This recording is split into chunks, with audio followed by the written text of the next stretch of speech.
Hello and welcome beautiful people to Marco Narrates, where I narrate from a variety of mediums including novels, poetry, video game texts, and more. Today I'm back in the world of Skyrim with a second reading of journals from the game. This time, I'm reading the Journals of Daynas Valen, a Dunmer or Dark Elf mage found in the ruins of Folgunthur. Despite his decades of preparations and acquiring the ivory claw he had long searched for, Daynas died in pursuit of the Gauldur Amulet's legendary power, alongside a crew of adventurers hoping to make their fortunes plundering the Nordic ruins. These are his last recorded words, detailing his acquisition of the claw and long-anticipated return to Folgunthur. 18th of Morningstar, 4th Era, 201. How long has it been since I first heard the Gauldur legend? 80 years? 100? I can think of nothing else now. My goal is at hand. After years of searching, I finally traced the ivory claw to a collector in Breville. His death was necessary, but I have it. At last, I have it. 22nd of Morningstar, 4th Era, 201. 3 days of non-stop riding. I reached Danville ahead of my pursuers and took passage on the Ice Runner, bound for Solitude once more. 29th of Morningstar, 4th Era, 201. The other passengers are becoming suspicious. Returning from dinner, I caught one brute rooting around in my quarters. He almost found the claw. Had the captain not intervened, I would have flayed him alive. I hope to spend the voyage sequestered in my room, reviewing my notes and preparing spells, but I need to deflect some attention from myself.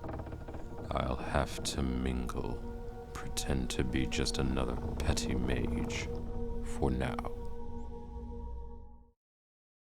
2nd of Sun's Dawn, 4th Era, 201. The brute claims to be an adventurer, off to seek his fortune in the ruins of Skyrim with his companions.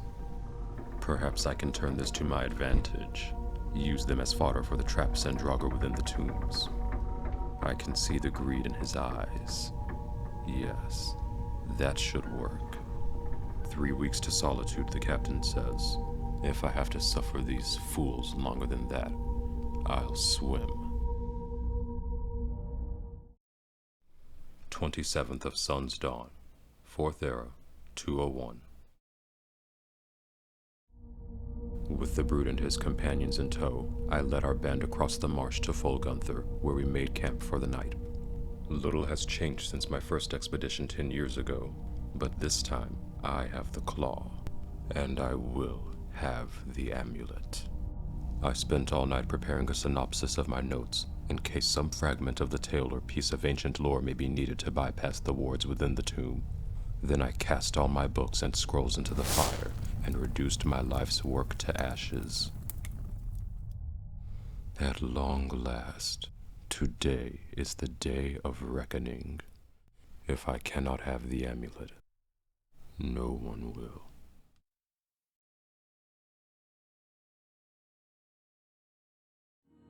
And so ends the story of Daynas, just another petty mage driven by greed and hubris to murder for the ivory claw and in turn be killed before ever laying eyes on the Gauldur Amulet. Let's be real though, if the Draugr didn't do it, we probably would have killed him for the claw ourselves. Skyrim rules. Thank you for listening, and I hope you've enjoyed the video. If you did, consider liking it and subscribing to the channel for more. While you're at it, check out my other readings from the Elder Scrolls, linked in the description and on screen. If you're generally interested in fantasy, I'll also direct you to my Codex readings for the Dragon Age series, as well as my narrations of The Hobbit by J.R.R. Tolkien and The Name of the Wind by Patrick Rothfuss, all linked in the description as well. Lastly, let me know in the comments what else you'd like to hear narrated on the channel, and I'll try to get it into the queue. Thanks again for watching, and until the next time, maybe avoid plundering tombs you know are crawling with the undead. Seriously, the amulet wasn't even worth the hype. You think Archmage Gaulder's legendary power came from a necklace with one of the least impressive enchantments in the game? The man's sons really killed him for an extra 30 points in each stat. Congratulations, you can cast one more fireball and sprint another 10 feet before that bear mauls you to death. That's why they're all dead now.